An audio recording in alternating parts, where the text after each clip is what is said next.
जय Hind.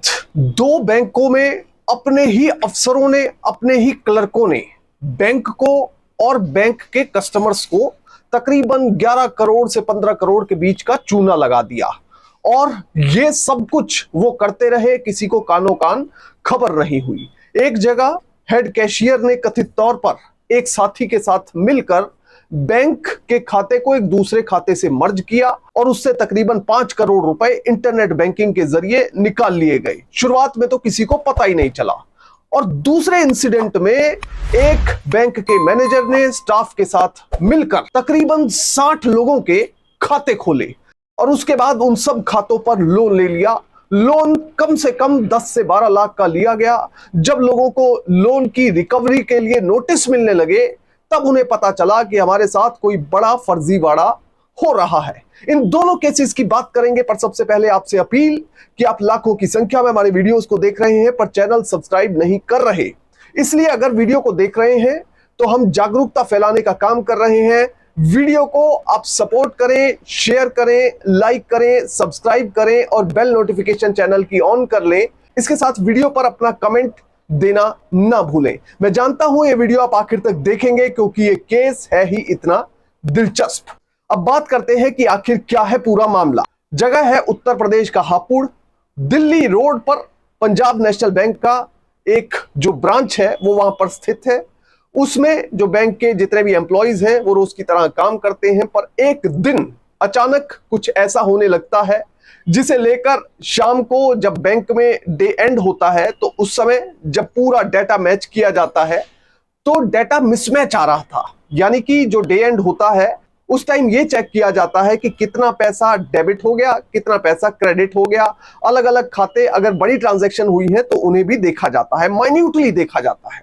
Day and के समय यह पता चला कि एक खाते से बहुत ज्यादा बड़ी रकम ट्रांसफर हो रही है और वो रकम तकरीबन 5 करोड़ रुपए की है। एग्जैक्टली बात करें तो 4 करोड़ 98 लाख रुपए की है। इंटरनेट बैंकिंग से ये सारा पैसा थोड़े थोड़े दिनों में थोड़ा थोड़ा करके ट्रांसफर कर दिया गया। अब ये पैसा ट्रांसफर हुआ और उसके बाद जब फाइनली ये बात निकलकर सामने आई तो फिर इस पूरे मामले की जांच शुरू की गई। सबसे पहले यह बात पता चली कि रिपोर्टेड फैक्ट्स के मुताबिक दिलीप बिल्डकॉन लिमिटेड का एक खाता था बैंक के अंदर, उसी ब्रांच में। अब इस खाते को एक दूसरे खाते जो कि स्टार रेज के नाम से था उसके साथ मर्ज कर दिया गया। जब एक खाता दूसरे के साथ मर्ज हुआ उसके बाद इसके सारे राइट्स दूसरे के पास आ गए। अब इसको आसान भाषा में समझिए कि मान लीजिए मेरा खाता है, मैं उसे ऑपरेट कर सकता हूं इंटरनेट बैंकिंग के जरिए। अगर मेरे खाते को किसी और खाते के साथ मर्ज कर दिया जाएगा तो मेरे जो इंटरनेट बैंकिंग ऑपरेट करने के राइट हैं वो दूसरे के पास भी चले जाएंगे। अब दूसरे के पास राइट चले गए इस खाते के, तो उस व्यक्ति ने इंटरनेट बैंकिंग के जरिए तकरीबन 4 करोड़ 98 लाख रुपया दूसरे खातों में ट्रांसफर कर दिया, जो शायद उन्हीं के दोस्तों, मित्रों, मिलने वालों के खाते थे। अब जब बैंक को इस पूरे घोटाले का पता चला तो इस मामले में एक FIR रजिस्टर करवाई गई और कंप्लेंट सीधे सीधे CBI में ही कर दी गई। सेंट्रल ब्यूरो ऑफ इन्वेस्टिगेशन की टीम फौरन हरकत में आई। उसके बाद इस मामले में एक प्रीलिमिनरी इंक्वायरी की गई। प्रीलिमिनरी इंक्वायरी में दरअसल होता यह है कि जब FIR रजिस्टर होनी होती है तो उससे पहले एक प्रारंभिक जांच कर ली जाती है कि क्या इस केस में इतनी जान है कि यह कोर्ट में स्टैंड कर पाएगा। तो ऐसे ही इस केस में एक प्रीलिमिनरी इंक्वायरी की गई। प्रीलिमिनरी इंक्वायरी में बैंक की CCTV फुटेज और जो सभी एम्प्लॉइज हैं उनके जो सिस्टम के लॉगिन आईडी, कितने बजे वो लॉगिन कर रहे हैं, कितने बजे लॉग आउट कर रहे हैं, वो सब चेक किया गया। इसके साथ ये भी चेक किया गया कि ये जो खाता है दिलीप बिल्डकॉन लिमिटेड का वो स्टार रेज के साथ मर्ज किसने किया। अब उंगली उठी एक व्यक्ति पर जो कि बैंक में हेड कैशियर के तौर पर काम करता है। रिपोर्टेड फैक्ट्स के मुताबिक हेड कैशियर मुकुल सिंह और इसके साथ ही एक और व्यक्ति विनोद कुमार सिंह को इस मामले में CBI ने अपनी FIR में आरोपी बना लिया। इन दोनों ही व्यक्तियों के घर पर CBI की टीम ने छापा मारा। इसके साथ ही जो ऑफिस है, ऑफिस में जो सिस्टम द्वारा लॉगिन, कई बार ऐसा होता है कुछ एम्प्लॉइज जो शातिर होते हैं या इस तरह के बैंक में फ्रॉड के केस जो बैंक अफसर द्वारा किए जाते हैं उनमें क्या होता है कि वो अपनी आईडी से काम नहीं करते, कई बार दूसरे की आईडी का अगर पासवर्ड पता हो तो दूसरे की आईडी से लॉगिन करके जो भी गलत काम करना होता है वो कर देते हैं, और उसके बाद दूसरा जो इनोसेंट व्यक्ति होता है वो पकड़ा जाता है। तो इसलिए सीबीआई ने सीसीटीवी फुटेज को बड़े ध्यान से देखा कि कौन व्यक्ति आ रहा है और देखिए वो टाइम पता किया गया कि किस टाइम ये अकाउंट मर्ज हुए हैं। उस टाइम की सीसीटीवी फुटेज चेक की गई, फिर पता चला कि मुकुल सिंह नाम का ये व्यक्ति बैंक में उस समय काम कर रहा था और इसीलिए शक जो है इस हेड कैशियर के ऊपर गया। तो कुल मिलाकर सीबीआई ने इन दोनों को गिरफ्तार कर लिया और दोनों से पूछताछ की जा रही है। वहीं दूसरा एक मामला वो भी बड़ा इंपॉर्टेंट है। इसमें क्या हुआ कि उत्तर प्रदेश के बाराबंकी में जैदपुर थाना लगता है, वहां पर बरौली मलिक एक कस्बा है, उसके अंदर बैंक ऑफ इंडिया की एक शाखा है। बैंक ऑफ इंडिया की इस शाखा में बड़ी संख्या में लोगों का विश्वास भी था और इसके साथ ही बड़ी संख्या में लोगों के खाते खुले हुए थे। अब अचानक से क्या हुआ, बरौली मलिक इलाके में लोगों के घर बैंक के लोन की रिकवरी के नोटिस आने लगे। किसी को नोटिस आया 12 लाख रुपए का, किसी को नोटिस आया 15 लाख रुपए का, किसी को नोटिस आया 10 लाख रुपए का। अब जो छोटे एरिया के लोग थे, अंग्रेजी उन्हें पढ़नी नहीं आती थी, शुरुआत में उन्हें लगा कि शायद कोई एडवर्टाइजमेंट है, किसी को लगा कि शायद गलती से आया है, पर उस पर साफ तौर पर नाम जो है वो उन्हीं का लिखा था, पता भी उन्हीं का दिया गया था। फिर कुछ समझदार लोगों ने जब वो ध्यान से पढ़ा तो पता चला कि ये तो बैंक की रिकवरी का लोन का नोटिस है, यानी कि उनके द्वारा बैंक से लोन लिया गया है जो कि समय पर नहीं चुकाया गया और अब बैंक कह रहा है कि इस लोन को वापस किया जाए। अब सभी के सभी लोग आपस में बात करते हैं, एक दूसरे के संपर्क में आते हैं, सभी हैरान और सभी को यह पता है कि उनकी स्टोरी लगभग एक जैसी है। बस ये था कि किसी की अमाउंट ज्यादा है, किसी की अमाउंट 1 या 2 लाख रुपए कम है, पर सबकी अमाउंट तकरीबन 10 लाख रुपए से ज्यादा थी। अब एक एक करके ऐसे केस बढ़ते चले गए। पहले एक केस सामने आया, फिर 5, 10 और करते करते ये संख्या 60 से ऊपर चली गई। इसके बाद लोग पुलिस के पास पहुंच गए। जैदपुर, सतरिक, हैदरगढ़, लोनी कटरा, इन इलाकों में तकरीबन 8 मामले पुलिस द्वारा दर्ज किए गए। अब 8 मामले जब रजिस्टर हो गए तो पुलिस की टीम पहुंच गई बैंक ऑफ इंडिया की इस ब्रांच के अंदर। अब जांच शुरू की गई, सीसीटीवी कैमरे खंगाले गए, इसके साथ ही जो कि सिस्टम लॉगिन आईडी होता है वो चेक किया गया। अब देखिए एक चीज समझनी जरूरी है कि बैंक में जो डेली ट्रांजैक्शन होती है, जिस तरह मैंने पहला केस बताया, उसमें क्या होता है कि जब डे एंड होता है तो पता चल जाता है कि अगर बड़ी ट्रांजैक्शन किसी खाते से हुई है तो वो शाम को ही पकड़ में आ जाता है। मगर अगर लोन लिया गया है और वो फर्जी लोन है तो उसका कई महीनों और कई सालों तक भी पता नहीं चलता।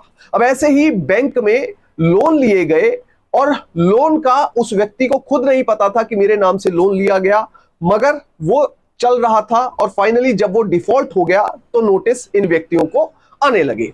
अब पुलिस जब यहां पर पहुंची तो एक एक करके जो सच निकलकर सामने आए उसे सुनकर लोगों के पैरों तले जमीन निकल गई। अब दरअसल बैंक के मैनेजर हैं अमन वर्मा, सहायक है शैलेंद्र प्रताप। ये दोनों मिलकर रोज काम तो करते थे पर एक दूसरा चोरी के रास्ते वाला काम भी कर रहे थे। पुलिस के मुताबिक इन दोनों ने, मैनेजर और सहायक ने, एक प्राइवेट आदमी के साथ मिलकर, जो कि लखनऊ का रहने वाला था और उसका नाम था सुरेश रावत, ये एक बड़ा प्लान बनाया, बड़ी स्कीम बनाई। इन्होंने ये स्कीम इसलिए बनाई कि अगर हम किसी खाते से पैसा डेबिट करते हैं, निकालते हैं, तो वो शाम को या अगले दिन 2-3 दिन में पता चल जाएगा, पर अगर हम लोन लेते हैं अलग अलग लोगों के नाम पर तो वो कई साल तक फर्जीवाड़ा किसी को पता नहीं चलेगा। इसीलिए देखिए बैंक में जब आप जाते हैं तो बैंक के मैनेजर के पास आप अपनी आईडी भी देते हैं केवाईसी के लिए और भी अपने सारे डॉक्यूमेंट्स दे देते हैं। अब इस मैनेजर ने, इसकी मोडस ऑपरेंडाई क्या थी, उसने जो और लोगों की जो आईडी अपने खातों के लिए दी गई थी उनके नाम से कथित तौर पर नए अकाउंट खोल दिए। यानी कि एक व्यक्ति का नाम मान लीजिए महेंद्र है, तो महेंद्र का अकाउंट उस बैंक में चल रहा है, उसने महेंद्र के नाम से ही उसकी आईडी पर दूसरा बैंक अकाउंट उसी ब्रांच में खोल दिया। अब ऐसे करके इन्होंने तकरीबन 60 से ऊपर अकाउंट खोले।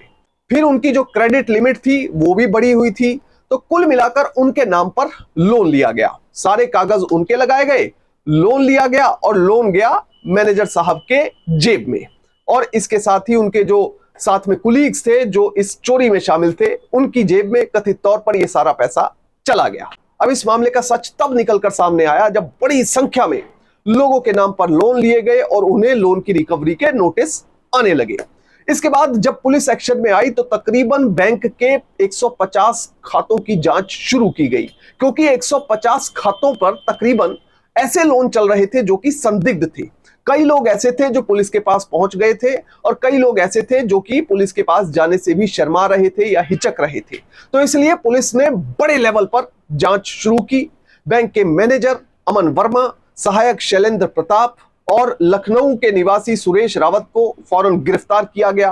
पूछताछ की गई, तब इस पूरे मामले का खुलासा हुआ। मामले की गंभीरता इतनी थी कि बैंक की विजिलेंस ने जो उस इलाके का रीजनल हेड था उसको भी इस ब्रांच के अंदर जाने से रोक दिया और यह कहा कि जब भी आपको ब्रांच में विजिट करना है तो आपको पहले हमसे परमिशन लेनी पड़ेगी। इसके बाद जब ऐसे और भी छोटे छोटे घोटाले और भ्रष्टाचार निकलकर सामने आए तो रिजर्व बैंक ने अलग अलग बैंकों से ये डिटेल्स मांगी कि कहां कहां पर इस तरह के घोटाले बैंक के अफसरों द्वारा, बैंक के कर्मचारियों द्वारा किए गए हैं। अब कुल मिलाकर यह मामला साल 2023 में सामने आया, इसमें गिरफ्तारी हुई और पुलिस ने केस रजिस्टर किया। पर इन दोनों ही मामलों से एक बड़ी सीख लेने की जरूरत है। बैंक की अपनी डिटेल समय समय पर चेक करते रहें। अगर आपको किसी भी ट्रांजैक्शन पर शक है तो उसे दोबारा से वेरीफाई करें। अगर वो आपके द्वारा नहीं की गई है तो बैंक जाएं और उससे पहले कस्टमर केयर पर अपनी रिपोर्ट दर्ज करा दें। अगर बैंक से भी मामला हल नहीं हो रहा, ट्रांजैक्शन बड़ी है, तो आप पुलिस के पास भी संपर्क कर सकते हैं, जो कि आपकी सेवा के लिए हमेशा तत्पर है। पर ऐसे मामलों में जो भ्रष्टाचारी है वो एक ना एक दिन जरूर पकड़ा जाता है और खास तौर पर सीबीआई में एक एसीबी एंटी करप्शन विंग बना हुआ है, जिसमें कि बड़ी संख्या में बैंक के स्टाफ और कर्मचारियों के खिलाफ केसेस रजिस्टर ऑलरेडी हो चुके हैं। तो वहां पर भी जाकर संपर्क किया जा सकता है और ऐसे जो घोटाले होते हैं वो बहुत ही जल्द निकलकर उसकी सच्चाई सामने आ जाती है, क्योंकि कहीं ना कहीं उसका क्लू बैंक में, सिस्टम के अंदर ही मिल जाता है। तो इसलिए सीख ये है कि भ्रष्टाचारी बैंक में भ्रष्टाचार करने से बचें, इस तरह के घोटाले करने से बचें और जो ग्राहक हैं वो आंख मूंद कर ना बैठें, अपने बैंक खाते की समय समय पर अपडेट लेते रहें। जय हिंद।